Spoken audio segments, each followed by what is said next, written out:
Let's have a look at the modes in which you can actually take photographs and how you can override it.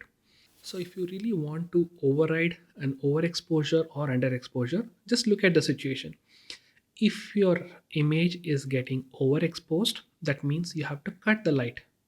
You can cut the light by doing an increase in aperture or increase in the shutter speed or decreasing the ISO.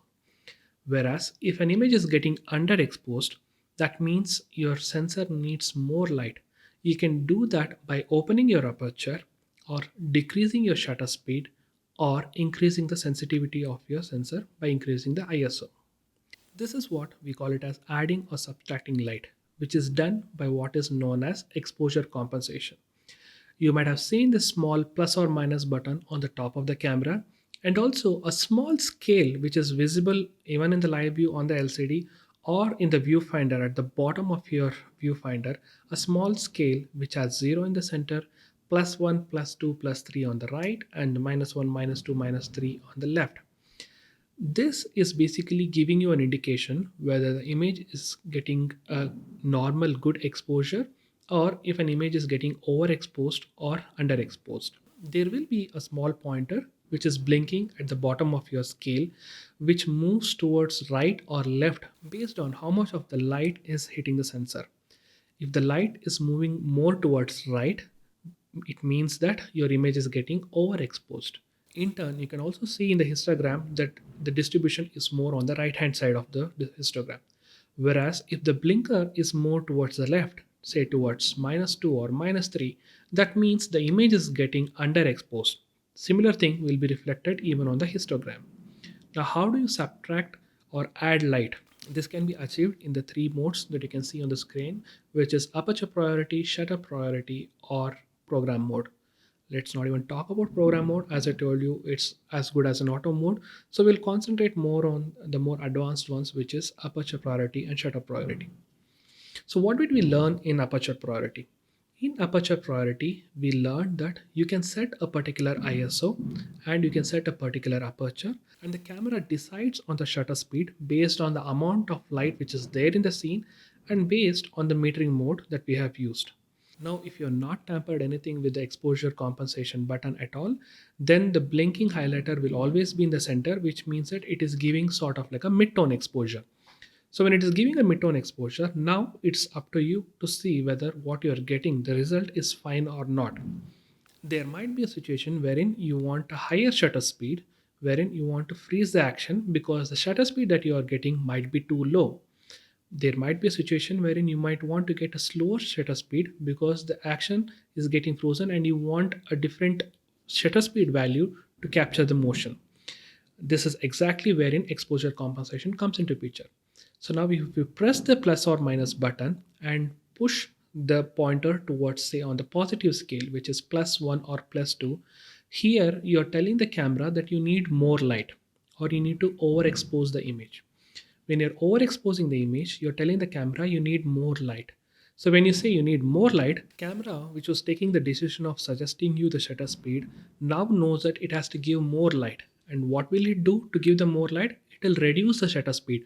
Assume you are getting a shutter speed of 1 by 500 and you gave an exposure compensation and pushed it to +1, then it will reduce the shutter speed to say 1 by 250th of a second, which will eventually make you get more light into the sensor and capture the information that you want. Contrary to this, if you want a faster shutter speed, then you need to underexpose that image.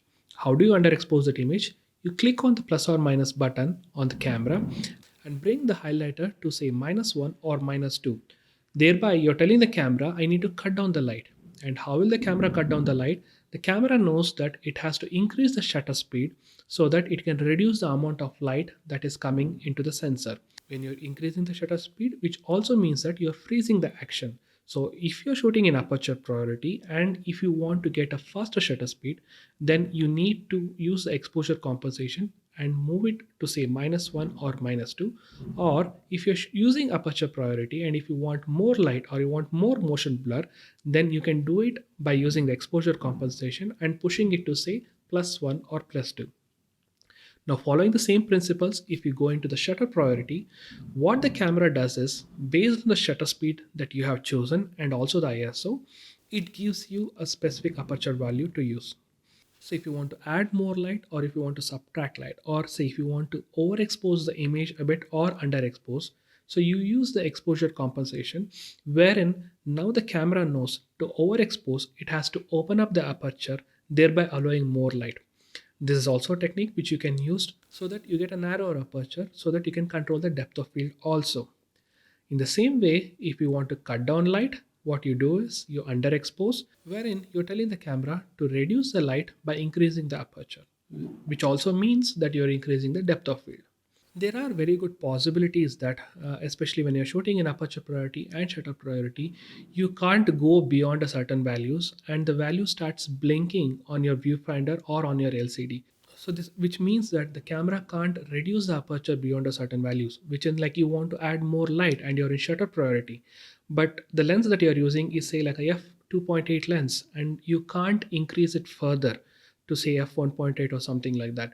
This is exactly a point wherein you have to increase your ISO or probably reduce your shutter speed if that is something which you can accommodate. In the same way, when it comes to aperture priority, when you're shooting in broad daylight and if you're shooting at say something like f2.8 or f4 and the image is coming overexposed and you're probably shooting at say assume 400 ISO and the shutter is already at 1 by 4000 of a second and you can't increase it further.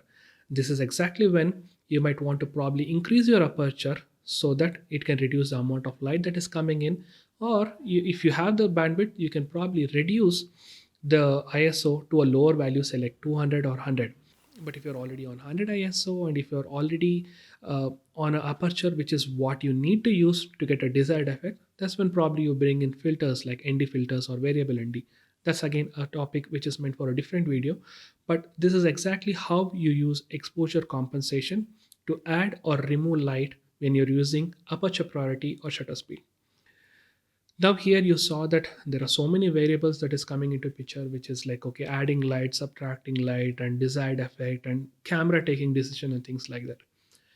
If you want the maximum amount of control on what you're photographing and how things are getting photographed, that's exactly where you use manual mode.